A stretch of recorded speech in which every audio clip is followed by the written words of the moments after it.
Alhamdulillahilladzi la yughayyiru ma biqaumin hatta yughayyiru ma bi anfusihim. Asyhadu an la ilaha illallah wahdahu la syarikalah wa asyhadu anna Muhammadan abduhu wa rasuluh sallallahu alaihi wasallam wa la nabiyya ba'da. A'udzu billahi minasy syaithanir rajim. Bismillahirrahmanirrahim. Wa in ta'uddu ni'matallahi la tuhsuha. Innal insana lazalumun kafar. Ibrahim 34. Saudara-saudaraku kaum muslimin yang menjadi tetamu Allah, kita sampaikan pujian syukur semata-mata kepada Allah Subhanahu wa taala. Kita puji Allah dengan segala kebesarannya dan kita syukuri pula semua nikmat-nikmat yang telah dilimpah ruahkannya kepada kita. Alhamdulillah sampai pada saat ini berupa nikmat dan rahmat Allah itu masih tetap tercurah kepada kita. Allahumma salli ala Muhammad. Kita kirimkan pula kepada junjungan alam Nabi kita Muhammad sallallahu alaihi wasallam. Tentulah dengan penuh harapan kita akan mendapatkan syafaatnya pada yaumil mahsyar nanti. Nah, saudara-saudaraku kaum muslimin, selaku khatib pada hari ini berwasiat, marilah kita sama-sama bertakwa kepada Allah Subhanahu wa taala. Takwa dengan selalu berupaya untuk qarib dengan Allah, selalu berupaya untuk dekat dengan Allah. Tentu saja dengan cara melaksanakan semua perintah-perintah Allah dan sebaliknya menjauhi semua larangan-larangannya, kerana kita menyadari benar semua perintah dan larangan Allah itu semata-mata dalam rangka menyelamatkan kehidupan kita ini. Apakah itu kehidupan jangka pendek yang kita sebut dengan kehidupan duniawi, apatah lagi kehidupan jangka panjang yang kita sebut dengan kehidupan ukhrawi. Nah, saudara-saudaraku kaum muslimin rahimakumullah, sebagai topik khutbah kita pada hari ini adalah mensyukuri nikmat kemerdekaan. Mensyukuri nikmat kemerdekaan. InsyaAllah saudara-saudaraku kaum muslimin, tidak beberapa hari lagi kita akan memperingati suatu hari yang membahagiakan kita.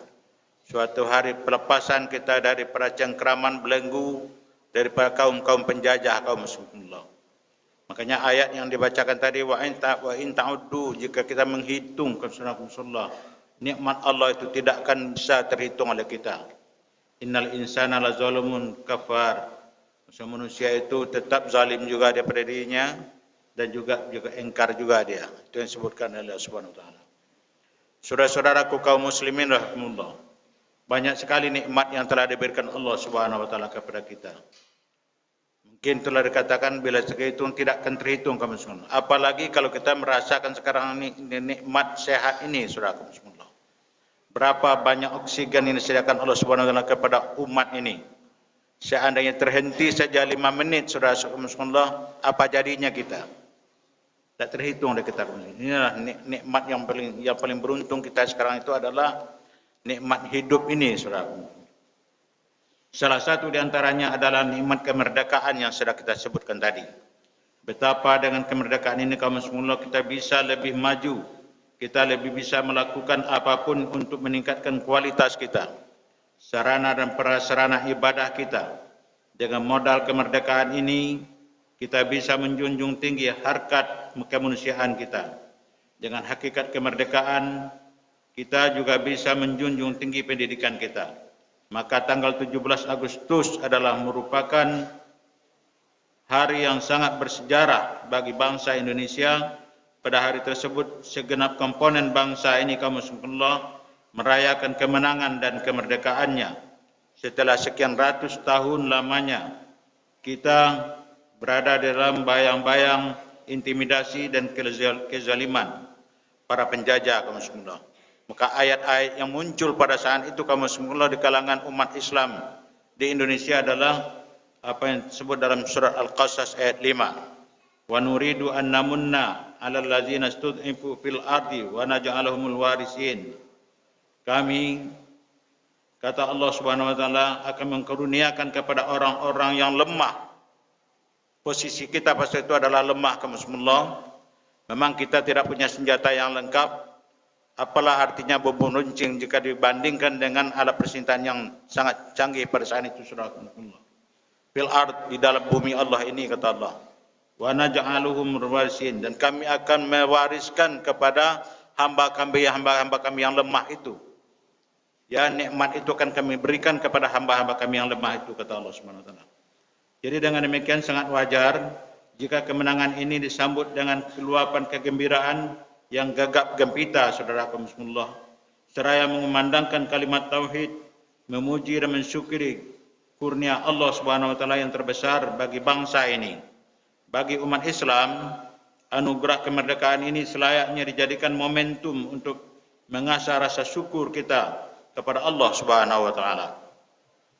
Momentum untuk membangun dan menghidupkan rasa syukur kita kepada Allah dengan tentunya mengkonsumsi dan mendayagunakan semua nikmat tersebut ke arah tujuan penciptaan manusia sesuai dengan definisi syukur yang didefinisikan oleh para ulama. Syukur huwa syarful abdi jami'an ma amanallah ila ma khuliqa li ajrihi. Bahwa sesungguhnya syukur merupakan segala bentuk aktivitas seorang hamba dalam rangka memperdayakan semua nikmat yang Allah berikan kepadanya menuju tujuan manusia itu diciptakan Allah Subhanahu wa taala adalah untuk beribadah kepada Allah. Apa bentuk-bentuk syukur itu, saudaraku muslimullah? Ada beberapa hal yang dapat kita lihatkan bentuk-bentuk syukur itu. Yang pertama, saudaraku muslimullah, umat Islam dituntut untuk memiliki disiplin yang tinggi di dalam memenuhi semua tuntutan dan tuntutan baik yang terkait dengan hak Allah maupun yang terkait dengan hak sesama manusia atau sesama makhluk. Demikian pula dengan disiplin tinggi meningkatkan semua yang merendahkan dan mengotori nilai-nilai luhur semua sebuah kemerdekaan dan kebebasan. Kedua, saudara muslimullah, dengan mengagungkan dan meninggikan Allah di atas segala-galanya. Slogan Allahu Akbar, Allahu Akbar, Allah Maha Besar, Allah Maha Besar itu bukan hanya dalam bentuk ucapan dan zikir lisan saja, tetapi asma-asma Allah Subhanahu wa taala itu sebagaimana kita mendominasi seluruh ruangan di dalam hidup kita ini. Sebutan asma Allah berwibawa di dalam hidup kita ini, kaum muslimin. Ajaran dan pedomannya pun mewarnai setiap gerak dan langkah kita. Yang ketiga, saudara kaum muslimin, dengan memberdayakan potensi yang dari semua anugerah nikmat Allah kepada jalan yang benar sesuai dengan tujuan penciptaan manusia, yaitu adalah untuk beribadah dan mengabdi kepada Allah Subhanahu wa taala. Wa ma khalaqtul jinna wal insa illa liya'budun. Makanya dalam makna ini kaum muslimin, mana yang seluas-luasnya dan mana yang secepat-cepatnya suatu ibadah untuk mengambil unsur perlawanan terhadap hawa nafsu yang cenderung untuk merusak kehidupan manusia. Kemudian apa hakikat daripada kemerdekaan itu, saudara muslimin? Sesungguhnya Islam lahir membawa misi kemerdekaan dan kebebasan serta ingin mengantarkan segenap manusia ini kembali kepada fitrah manusia yang suci. Ya, misi kemerdekaan dan kebebasan yang diperjuangkan oleh Islam itulah merupakan inti daripada ideologi yang benar, yaitu tahrirul ibad min ibadatil ibad ila ibadatir rabb al ibad, yakni pembebasan manusia dari penghambaan, belenggu dari ketergantungan kepada sesama manusia menuju penghambaan dan pengabdian yang totalitas kepada Tuhan Sang Maha Pencipta makhluk ini. Allah menyebutkan dalam surat Ibrahim ayat 1 dan 2, Auzubillahi minasyaitonirrajim. Alif Lam Ra, kitabun anzalnahu ilaika litukhrijal nasa minaz zulumati ilan nur. Allah Subhanahu wa taala mengatakan, artinya kitab ini kami turunkan kepadamu supaya kamu mengeluarkan manusia dari kegelapan gulita kepada cahaya terang benderang dengan izin Allah mereka, yaitu menuju jalan Tuhan yang Maha Perkasa lagi Maha Terpuji, saudara muslimin. Allah yang memiliki segala apa yang di langit dan apa yang ada di bumi. Dan celakalah orang-orang kafir karena siksaan yang sangat pedih. Pembebasan dan kebebasan yang diinginkan oleh Islam bukan hanya terbatas kepada kebebasan diri belenggu fisik semata, tapi lebih dari itu, yaitu kebebasan daripada belenggu dan ketergantungan kepada selain Allah Subhanahu wa taala dalam berbagai bentuk dan modusnya. Yang pertama, saudara muslimin, kebebasan dan pembebasan diri manusia dari belenggu hawa nafsu yang seringkali menjerumuskan seorang ke dalam sifat hewania, bahkan sifat syaitania, sehingga Allah Subhanahu wa taala mengecam sifat ini Dalam surat Furqan ayat 23, Allah menerangkan yang maksudnya, terangkanlah kepadaku tentang orang-orang yang menjadikan hawa nafsu sebagai Tuhannya. Apakah kamu dapat menjadi pemelihara atasnya? Kata Allah Subhanahu Wa Taala. Surah Al-Furqan ayat 43. Yang kedua, pembebasan diri dari bangsa dari belenggu perilaku dan akhlakul mazmumah, akhlak yang tercela, yang sekarang ini menjadi tontonan dan tuntunan sehari-hari. Betapa informasi dan kenyataan sehari-hari di lapangan ini sangat mengkhawatirkan masa depan generasi bangsa ini yang akan meneruskan estafet perjuangan dan para pahlawan yang telah sudi mengorbankan harta, tenaga, bahkan jiwa mereka untuk kedamaian dan kesejahteraan para penerusnya. Pepatah Arab mengingatkan kepada kita kaum muslimin akan pentingnya akhlak di dalam membangun dan mempertahankan eksistensi sebuah bangsa. Sesungguhnya jati diri dan eksistensi sebuah umat sangat ditentukan dan tergantung kepada akhlaknya.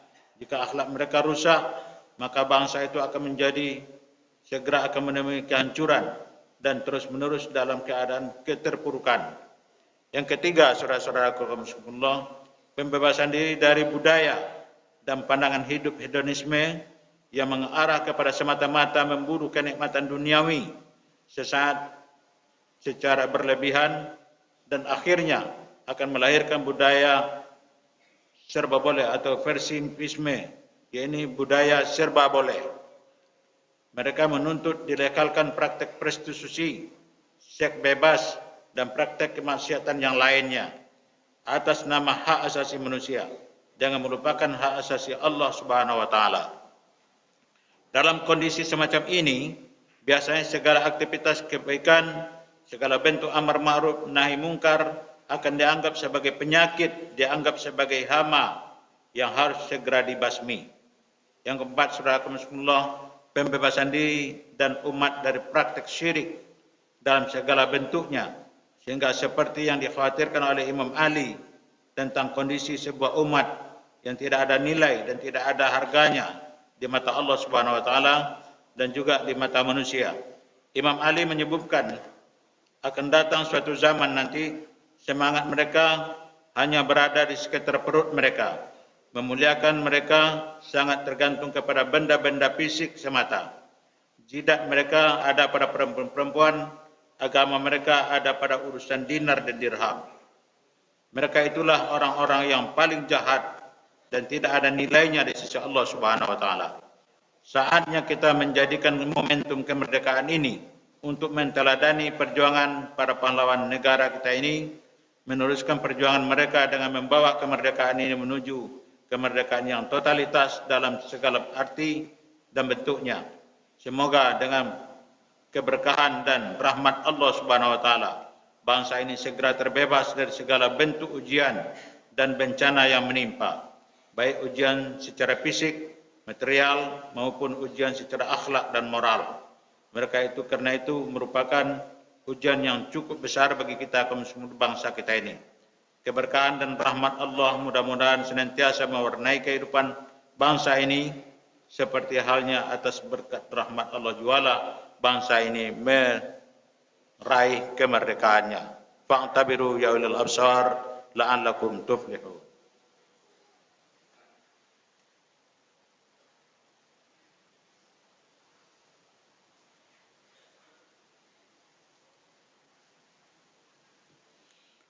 Alhamdulillahilladzi la yughayyiru ma biqaumin hatta yughayyiru ma bi anfusihim.